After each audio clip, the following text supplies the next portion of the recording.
만족하려고요? 얼마나 공부하면 만족이 되겠어요? 될 수가 없어요. 아니죠.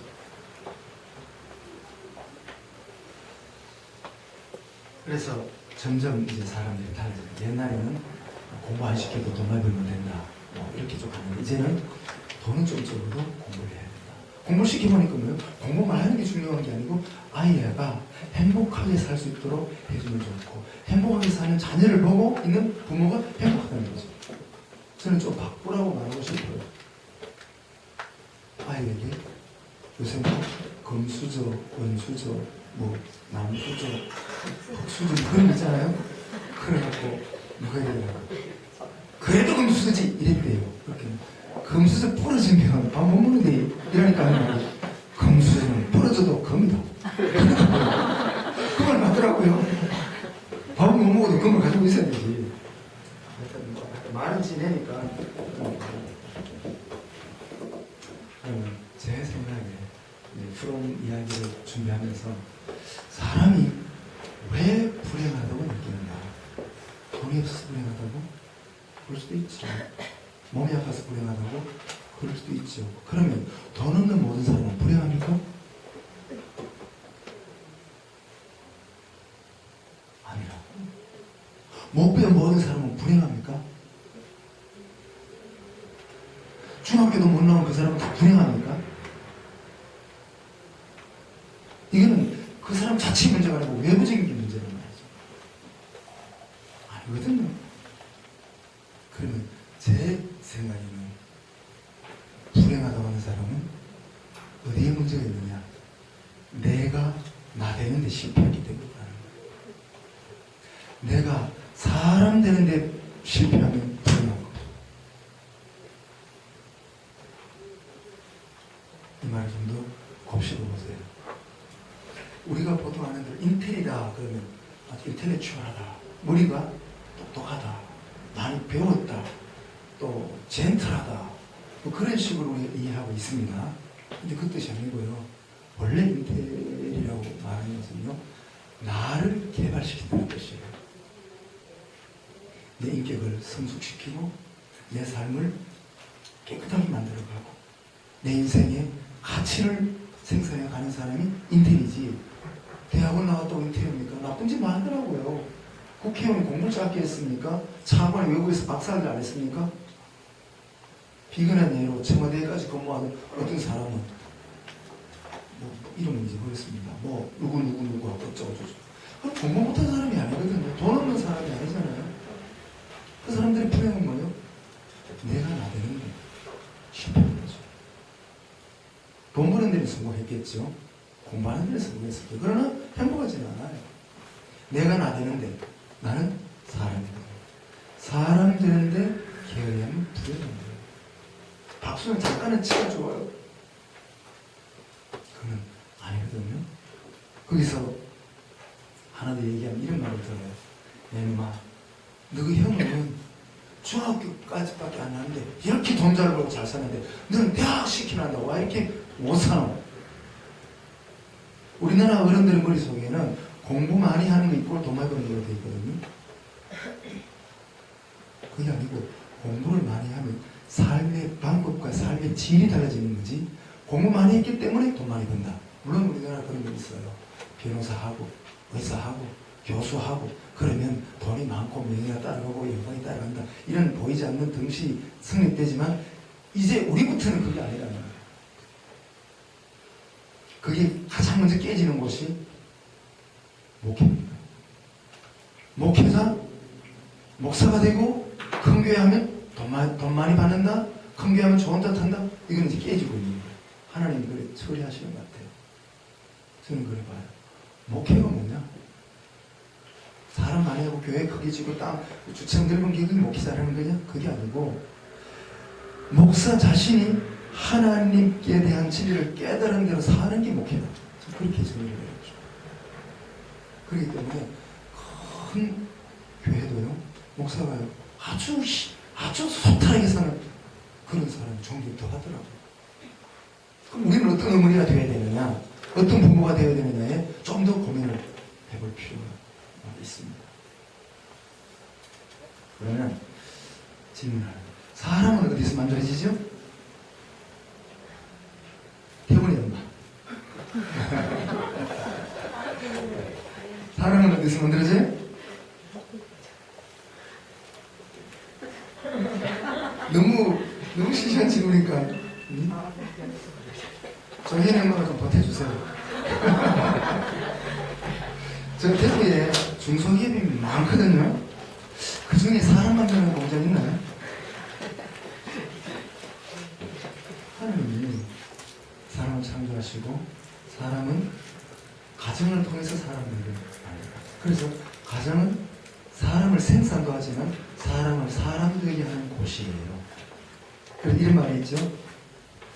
집에서 새는 바가지 밖에 가면 안 새나? 그러면 집에서 사람 되게 된다. 그러면 이제 우리가 자녀 교육과 부모 행복 이 등식을 가지고 하는데 교가 뭐예요? 교. 뭐? 교육. 그러면 이 교가 있고 여기 있는데 뭐가 더 중요해요? 교가 중요해요? 육이 중요해요? 네. 머리로는 정답을 말할 수 있어요. 네. 교는요 가르치는 거예요. 가르치는 것은 외부에서 집어넣는 거거든요. 구구단을 집어넣고 뺄셈, 인수분해, 벡터를, 지식을, 정보를 집어넣는 거예요. 또는 가르칠 건 모방하는 거, 따라하는 거죠. 이런데 교자라는 단어가 에두카레라는 단어가 이렇게 있어요. 근데 육자라는 말은 여기 달라요. 끄집어낸다는 뜻이에요. 에두케레인데 끄집어낸다. 그 속의 것을 육성시킨다. 자라게 한다. 자, 이렇게 본다면 엄마는 이걸 열심히 하거든요. 열심히 하여튼 집어넣으려고 뭐 과외 공부 시키고 학원 시켜가지고 집어넣으려고 그러는데 문제는 집어넣어서 되려면 몇 프로 안 돼요. 대부분은 저절로 자라서 인물이 됩니다. 아이들이 자라요. 그래서 요한은 페스탈로치가 이런 말이에요. 아이가 사람 되는데 2%는 학교에서 됩니다. 2%는 친구들, 또래 집단, 사회에서 됩니다. 근데 96%는 어머니한테 있어요. 이 말을 나는 동의하거든요. 왜냐하면 엄마는 어릴 때부터 야, 자는 손으로 만드는 데는 기가 차게 잘해.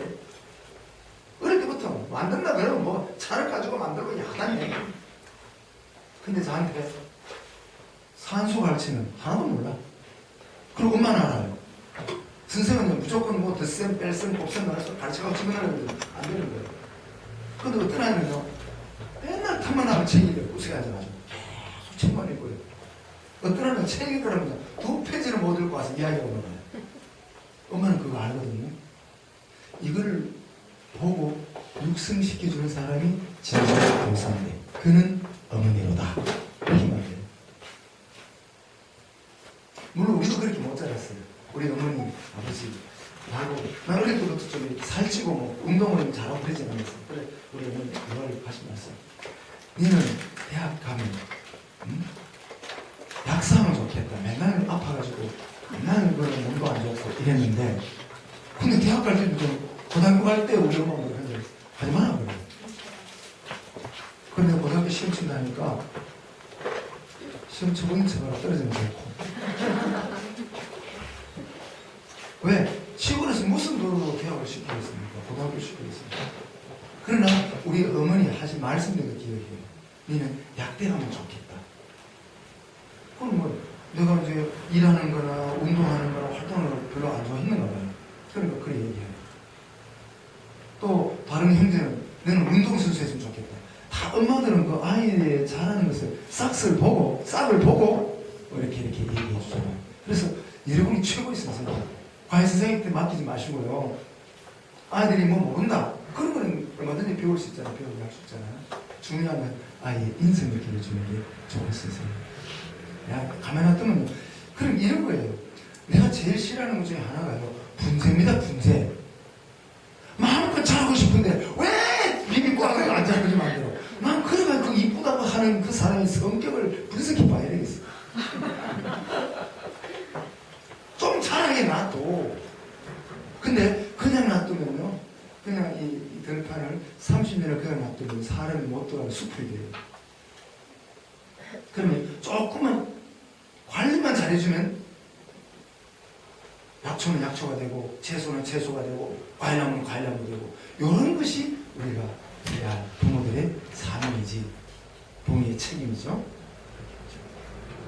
또한 우리나라의 교육은요 지식 위주의 교육이에요. 많이 암기하면 1등이에요. 그래 시험이라는 게 뭐예요? 암기해서 쓰는 거 아닙니까? 정답 맞추는 거 아닙니까? 근데 이 인격이라는 건 그런 거 아니잖아요. 이게 이제 이렇다면 이건 이제 지식이죠. 그쵸? 이건 정의죠. 의라 이러면 보세요. 지식이 만큼 있으면 정답도 있고 행동도 있고 이게 인격인데 우린 뭐예요? 이만한 지식을 이만하고 정성이 많고 행동은 없어. 지식은 많이 알아. 근데 아는 게 뭐야? 아는 걸로 끝나면 이게 무슨 우리가 잘 아는 대로 미국의 16대 대통령이 누구죠? 아브라함 링컨. 그건 알아요. 28대 대통령 몰라요. 근데 28대 대통령이 누군지 모른다고 문제됐어요? 찾아보면 돼요. 그죠? 인터넷 찾아보면 되거든요. 그런 것처럼 지식 많이 하는 게 대단한 것 같은데 이건 우리의 생활에 별 의미가 없는 거예요. 이런 거. 그보다 더 중요한 것은 이거 그래 그걸 아는 그것이 지금 나에게 어떤 영향을 미치는가. 그리고 그 아는 것을 내가 어떻게 행동을 내 삶을 개척해 나가는가. 이쪽으로 가는 것이 이제 중요하거든요. 그래서 옛날 교육보다 지금은요, 뭐 진도원이나 대학원에서 이제 많이 아는 걸 안 강조해요. 실제로 당신이 대학원까지 한다면, 석사를 한다면 많이 배워서 뭐하냐? 네, 완전히 제가 이제 석사를 마쳤을 때 저 봉덕동에서 우리 지도교수를 길 가다가 만나요. 나는 신방을 가고 있는데 박 목사 어제 여기 왔노? 아, 교수님 어떻게 오셨습니까? 우리 집 여 아이가 효성타운에 그러시는 거예요. 그럼 마침 11시 반쯤 됐을까? 그래서 내가 교수님 식사하러 갑시다. 니나 사줄래? 그래. 사드리죠. 뭐 맛있는 거 갑시다. 그래 가자. 그러면서 들어가서 돌솥빙고 이러는데 돌솥빙고를 시키시는 거예요. 그래서 교수님 맛있는 거 갑시다. 이렇게. 저 박 목사 내가 원하는 거 사줄래? 네가 원하는 거 사줄래? 참 교수님들이 딱 생각이 그러신 것 같아요. 지금 돈도 아니고 7,000원. 그때 7,000원은 좀 고급이었어요. 그래도. 그래서 그래 그럼 교수님 원하는 거 사드리죠. 그래가 이제 먹는 데를 나한테 이렇게 했어요. 네가 목사인데 그건 목사님이셨거든요. 너가 목사인데 그래 석사 박사 공부해가지고 니 그냥 목사만 한다면 네 명함에 그냥 하나 그 경력 하나 실력 하나 학위 하나 붙이는 것밖에 되잖아. 그런 거는 좋은 공부 아야 돼. 너가 청소년을 위해서 일하고 싶다 했으니까 청소년 사단법인 하나 만들어라. 그래요. 근데 그게 그냥 있는 소리가 아니고 내 가슴 팍 맞아. 내가 목사인데 목사하면 벌써 신학 석사인데 그때가 또 뭐 석사를 더 못하고 또 뭐 박사를 더 못해야 될 것인가. 이게 아니구나. 더 하기 위해서. 그래 있는데 사실 내가 그렇다고 해서 법인을 만들기 쉽지 않았거든요. 돈도 뭐 수천만 원 들고. 근데 주변 사람들이 어떻게 돼가지고 마을 이사 오는 거예요. 병원에 있는 사람, 또 변호사 사무실에 있는 사람, 또 의사들, 또 집사들, 사람들 쭉 이렇게 돼가지고 나도 이제 그 중에 하나 이사로 들어갔어요. 그런데 거기에 주도하신 분이 갑자기 서울로 이사를 가게 돼 있어. 그러니까 못하잖아요. 그러니까 거기 있는 사람들이 모두가 집사님이셨어요. 그 내가 목사니까 누구 이사장이 있어야 될 거 아닙니까? 그때 내가 목사라는 이름 때문에 뒤집어 써가지고 아직까지 쓰고 있습니다. 이제. 그런데 그동안 10수년간 계속 그 일을 하고 있잖아요. 그 중에 또 하나. 제가 공부하는데 교수님들이 앉아가지고 이런 얘기 했어요. 이게 참 재밌는 얘기죠. 야, 우리 나지작 운동 펼치자 이러는 거예요. 한마디 내가 앉아 들었는데 나지작이 뭐야? 나지작이 뭐야? 그때 되고 교수님 나지작이 뭡니까? 물어야 분위기 이상하니까 못 묻겠어요. 그래 눈치가 때려잡아야 될 거 아닙니까? 그래갖고 이제 있는데 교수 하나 내가 이렇게 멀뚱하게 자꾸 눈치를 보였을 때 목사님 나지작은요 이러면서 모르지요 이러면 기분 나쁘잖아요. 나지작은요 나부터 지금부터 작은 것부터 교수가 이거 안 하면 교수 때려쳐야 됩니다. 그 말을 되게 충격이었어요. 아이들 말 가르치는 이 교수가 나부터 지금부터 작은 것부터 그걸 학생들 앞에서 학생들과 함께 집에서 동네에서 골목에서 실천하지 않으면 교수는 말 안 한다. 가르치는 것은 천입니다. 내게 굉장히 무거움으로 다가왔습니다.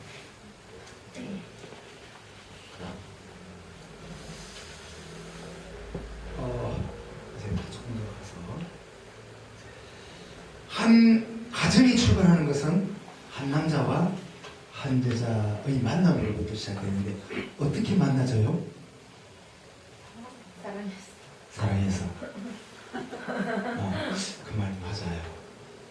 그러면 언제부터 부부가 돼요? 이미 부부 됐으니까 그것도 몰라도 되죠?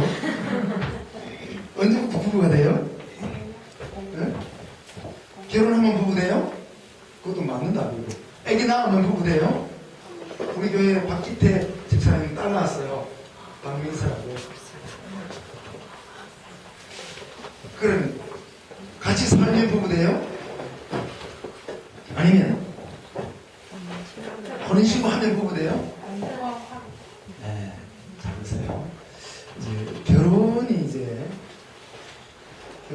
뭐 중매를 하든 연애를 하든 한 남자와 한 여자가 만나서 결혼이라는 과정을 거쳐요. 결혼의 과정을 쭉 거치면 결혼 예식이 쭉 있어요. 한순간에 가면 이런 게 있어요. 신랑군은 신부양을 기쁠 때나 슬플 때나 건강할 때나 병약할 때나 돈 있을 때나 없을 때나 아플 때나 병든 때나 이 여자를 사랑하고 보호할 것을 엄숙히 써야 합니까? 이런 거예요. 이거 없으면 안 되거든요. 여기에서 부인한테는 묻죠. 아내한테도 신부양은 신랑군을 이런 조건에서도 따르고 존경하고 그를 도와주고 격려해서 부부의 대의를 지킬 것을 약속합니까? 라고 물어요. 여러분도 아는같이 그래한테 물어요. 이걸 알고 살았어요. 그래요. 근데 그거를 한마디로 요약하면 이 서약의 내용을 한마디로 딱 말하면 뭔지 아세요? 당신은 무조건적 사랑할 것을 약속합니다. 요거예요. unconditional 가장 감격스러울 때가 이 순간이에요. 남편이 예라고 말할 때 부인의 마음에서 확신을 가지고 부인이 네라고 할 때 남편이 그 다음부터는 조건 없이 살아요. 돈이 있기 때문에 이 여자를 사랑하고 또 남자가 멋이 있기 때문에 건강하기 때문에 사랑하고 그런 게 아니고 조건이 없어지는 거죠. 이때부터 부부가 출발을 해요. 그래서 부부의 출발에 보이지 않는 사상은 무조건적인 사랑이에요. 그 다음에 주례자는요. 요새는 주례 없는 결혼식이 있어요. 나는 아주 안 좋아해요. 저끼리 모였다가 같이 살면 뭐하러 결혼식하고? 쉽게 결혼식하니까 쉽게 헤어지는 거죠. 그거는 요 서약 딱 마침에 나오는 게 뭐예요? 공포예요. 누구는 신랑이 되고 누구는 신부가 되는 것을 성부와 성자와 성령의 이름으로 공포하노라 하면 부부예요. 한 예를 들어요. 만약에 신부가 그런 사건이 있었어요. 신부 화장하러 갔다 오다가 죽었어요. 결혼식이 못 와서 모든 사이에. 그러면 이 여자 그 남자의 부인 맞아요? 아니에요. 근데 공포해가지고 공포에 땅땅땅 예를 들어 공포했다. 그리고 신혼여행 가다가 하나 죽었어요. 결혼 신혼 혼인신고도 안 했고 또 같이 살지도 안 했고 그럼 부부 아닌가요? 그래서 부부예요. 공포가 법정에 가면 공포를 제일 중요하신 거예요. 이 공포의 선포의 속에는요 무조건적인 사랑이 있어야 가정이 출발합니다. 이제 그림을 하나 그릴게요.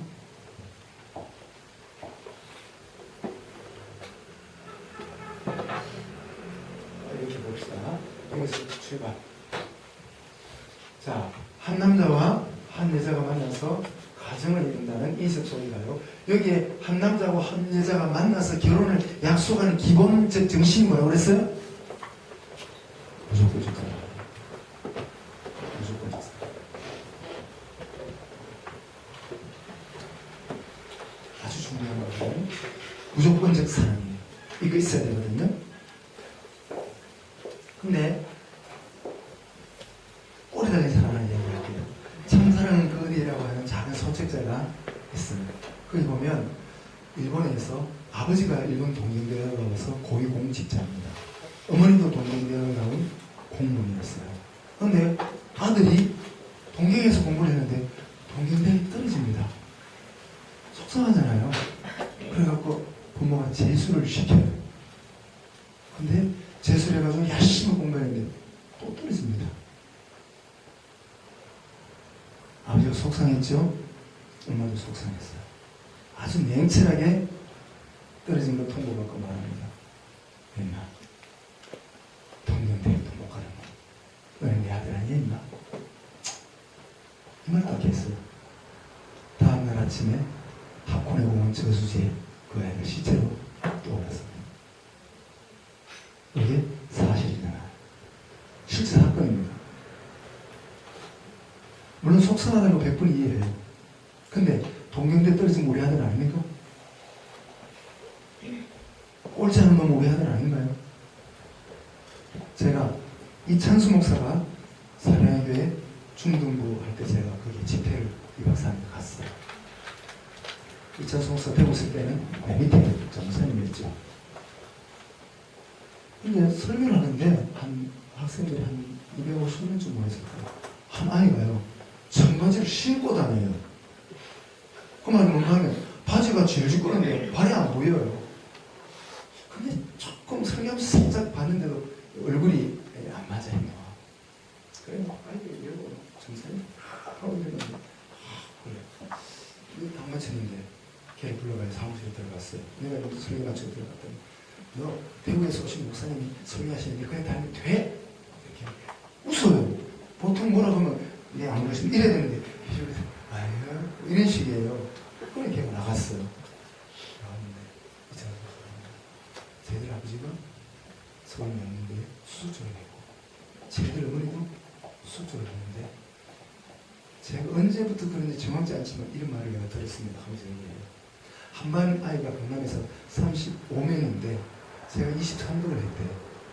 한날 아들 앉혀놓고 엄마하고 아빠가 엄마하고 아빠하고 생각해보니까 너가 반에서 23등 한다는 게 이해가 안 된다. 엄마가 공부 못했나 아빠가 공부 못했나. 그 다음부터 나는 공부가 떨어졌어요. 학교를 다니는 물론 엄마가 걔를 충격주려 그런 건 아닌데 충격받는 거죠. 그 아이를 내가 보니까 참 마음이 안타까웠던 내 경험이 있습니다. 그건 뭐예요? 가정이 뭐예요? 무조건적인 사랑이 아니라 조건을 달았지, 그죠? 조건을 달면 무조건이 아니고 조건을 달면 가정이 율법이 돼요. 가야 되잖아. 이 가정 율법이에요. 못 불면 늘 지금 무거운 짐이 되는 거예요. 당신 월급 이래 가지고 우리 한 달 살아란 말이요? 이러면 이제 그때부터 힘든 거예요. 조건이 없기 때문에. 무조건 속에는요, 이 속에는 자유가 흘러요. 은혜가 흘러요. 왜? 은혜라는 것은 무조건적인 사랑이지 않습니까? 조건 없이 너를 사랑하고, 조건 없이 너를 위해주고, 조건 없이 너를 보살펴주고, 조건 안 하고 따라주고, 이유 안 달고 인정해 줄 때에 은혜가 흐르고, 은혜의 열매는 자유예요. 페트리 헨리 변호사의 말처럼 자유가 아니면 죽음을 달라고 그러지 않습니까? 보세요. 무조건적 사랑 속에는 저절로 은혜가 흘러요. 은혜가 흘러요. 그 속에서 자유가 누려지는 거죠. 왜? 은혜가 되고 자유가 되면 이게 안전하잖아요. 엄마가 난 사람, 아빠가 난 사람은요, 밖에서 두드려 맞고 와도 우리 집 오잖아요. 근데 밖에 두드려 맞는데 집에 와서 두드려 패면 다음에 맞고 들어와야 안 들어와요. 집에 안 들어오지.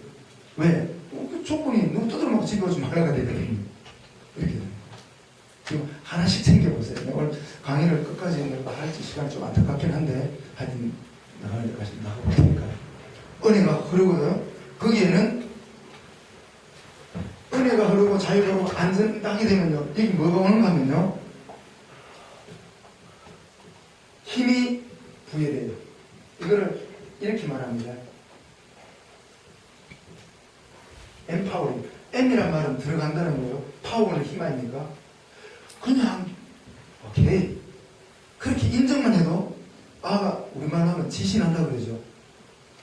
안 먹어도 막 엄마가 이뻐해주고 막 아빠가 뭐 하나주면 막 소리 지르고 춤도 추고 막 개다리 춤도 잘 춰요. 근데 그러면 안 돼. 야, 춤을 그다음부터 춤처럼 계속 안 춰요. 왜? 불안하거든요. 안전하지 못하거든요. 근데 그걸 가르쳐 부모들이 아를 잘 기른다. 아를 점잖게 기른다. 이거는 부모의 착각이에요. 아이들은 은혜와 자유 속에 안전을 느낄 때에 지신한다고. 아니 미안합니다. 진난다는 소리. 했어? 지신하서 절한다 하는 소리 들어봐서. 들어봐는 뭐예요? 네? 흥이 난다? 신이 난다. 어? 신난다. 죄송합니다. 아니요, 원래 지시 났어 그런 짓 한다. 흥이 난다? 흥이 난다. 거기 들어가고 가만히 안 두면 어디 힘이 나서 막 그냥 막 왜일지 몰라서 막 한다. 어디 힘이 났단 말이야. 이거는요, 무조건적 사랑에서 안전을 느끼면 힘이 부여됩니다. 부부도 마찬가지예요. 부인이 밥을 못했다. 괜찮아, 다음에 잘하면 되지. 이러면 되는데 너 또 밥 해왔나? 그거 불안하다. 그거 아무도 안 돼. 아무것도 안 돼. 끌지 있도록. 그래서 참죠. 그래서 뭐 그럴 때는 있지만 그 다음은요 다시 또 올라가야 돼요. 그래서 힘이 넘친단 말이죠. 이걸 능력 부여라고 그래서 합니다. 능력 함량이라고 해요. 그래서 가정은 이거예요. 하여튼 뭐 출발이 이거라는 걸 꼭 좀 기억해요. 부부간에도 이거예요.